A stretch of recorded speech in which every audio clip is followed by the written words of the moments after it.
दोस्तों, दुनिया भर में शादी को लेकर कई रस्में और परंपराएं प्रचलित हैं। जहां लड़की की विदाई की जाती है और वो बड़े ही इज्जत के साथ अपने ससुराल जाती है। तो कहीं दो शादी अनिवार्य हैं और कहीं ऐसी परंपरा है कि सुनकर रोंगटे खड़े हो जाएं। कहीं कहीं ये परंपरा अपने ही रिश्तों को शर्मसार कर देती है। दोस्तों, आज हम आपको एक ऐसे देश के बारे में बताएंगे जहां पर बचपन से ही लड़कियां अपने बाप के साथ शादी करने का सपना देखती हैं।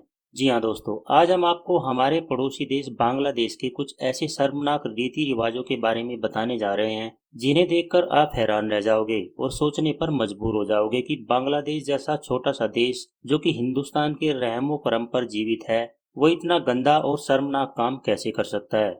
लेकिन दोस्तों, बांग्लादेश के ये शर्मनाक राज खोलने से पहले आपको बता दें कि बांग्लादेश कभी पूर्वी पाकिस्तान हुआ करता था और उससे पहले भारत के एक प्रांत बंगाल का बड़ा हिस्सा था, जो आज़ादी के बाद पाकिस्तान के तौर पर अलग हुआ और पूर्वी पाकिस्तान बना। फिर 1971 में बांग्ला मुक्त संग्राम के पश्चात भारत के सहयोग से अलग राष्ट्र बन गया। आज बांग्लादेश दुनिया का 8वां सर्वाधिक आबादी वाला देश है। बांग्लादेश का आधिकारिक नाम पीपल्स रिपब्लिक ऑफ बांग्लादेश है। बांग्लादेश की राजधानी ढाका दुनिया का 10वां सबसे बड़ा शहर है। बांग्लादेश भले ही गरीब देश है, लेकिन ढाका आबादी समेत तमाम मापदंडों पर दुनिया का 10वां सबसे बड़ा शहर है, जो बंगाल की खाड़ी के किनारे बसा है। बांग्लादेश में 5 साल के राष्ट्रपति का चुनाव होता है। यहाँ कोई भी 2 बार से अधिक राष्ट्रपति के पद पर नहीं रह सकता। बांग्लादेश क्षेत्रफल के मामले में भले ही छोटा हो, पर आबादी के मामले में दुनिया का 8वां सबसे बड़ा देश है। बांग्लादेश में प्रति वर्ग किलोमीटर में 3,000 लोगों की आबादी रहती है। बांग्लादेश को पाकिस्तान से आज़ादी दिलाने में 15 लाख से अधिक लोगों को मौत को गले लगाना पड़ा था। बांग्लादेश ने 26 मार्च 1971 में अपनी आज़ादी की घोषणा की, जो 16 दिसंबर 1971 को मिली। बांग्लादेश ने 4 नवंबर 1972 को अपना संविधान स्वीकार किया। दोस्तों, बांग्लादेश में एक ऐसा गांव है जहां मंडी जनजाति की लड़कियां अपने ही पिता से शादी करती हैं। वो बचपन से ही पिता से शादी करने के सपने देखती हैं, क्योंकि इस जाति में लड़कियों को अपने पिता से शादी करने की परंपरा है, जो सदियों से चली आ रही है।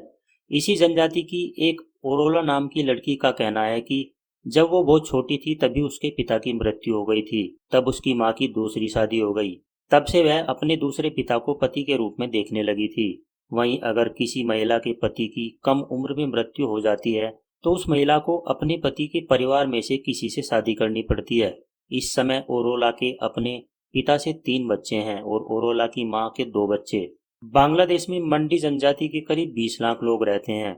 इस समुदाय के लोगों को गारो नाम से पहचाना जाता है। दोस्तों, बांग्लादेश का ओक्स बाजार बीच दुनिया का सबसे बड़ा बीच है। यहाँ बड़ी संख्या में पर्यटक आते हैं। बांग्लादेश में घूमने का सबसे सही समय अक्टूबर से मार्च तक है।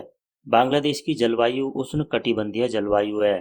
यहाँ अक्टूबर से मार्च तक जाड़े का मौसम होता है। मार्च से जून तक उमस भरी गर्मी होती है। 26 मार्च को यह देश प्रत्येक वर्ष अपना स्वतंत्रता दिवस मनाता है। इस दिन यहाँ राष्ट्रीय अवकाश रहता है।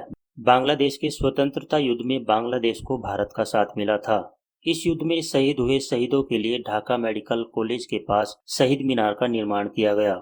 बांग्लादेश में 98% से ज्यादा लोग बंगाली भाषा बोलते हैं, जो यहाँ की आधिकारिक भाषा है। अंग्रेजी का व्यापक रूप से उच्च शिक्षा और कानूनी प्रणाली में उपयोग होता है। गंगा ब्रह्मपुत्र के मुहाने पर बसा यह देश हर साल मौसम की मार झेलता है। यहाँ तूफानों से तबाही आम बात हो चली है। पद्मा नदी बांग्लादेश की सबसे बड़ी नदी है। दोस्तों, बांग्लादेश की 80% आबादी किसान है, जो खेती पर निर्भर है। बांग्लादेश कपड़ों के निर्यात से सर्वाधिक आमदनी करता है। बांग्लादेश के लोग कम मुस्कुराते हैं। बांग्लादेश का राष्ट्रीय पशु रॉयल बंगाल टाइगर है। रॉयल बंगाल टाइगर 3 किलोमीटर दूर से ही किसी की भी मौजूदगी भांप लेता है। कटहल बांग्लादेश का राष्ट्रीय फल है। बांग्लादेश का राष्ट्रीय गान ओमार सोनार बांग्ला गुरुदेव रविंद्रनाथ टैगोर ने लिखा था। गुरुदेव रविंद्रनाथ टैगोर विश्व के एकमात्र लेखक हैं जिन्हें विश्व के 1 से अधिक देशों के राष्ट्रगान लिखने का गौरव प्राप्त है। तो दोस्तों, ये था बांग्लादेश। वीडियो अगर आपको अच्छी लगी है तो वीडियो को लाइक करें, दोस्तों के साथ शेयर करें और हमारे चैनल को सब्सक्राइब जरूर कर दें। धन्यवाद।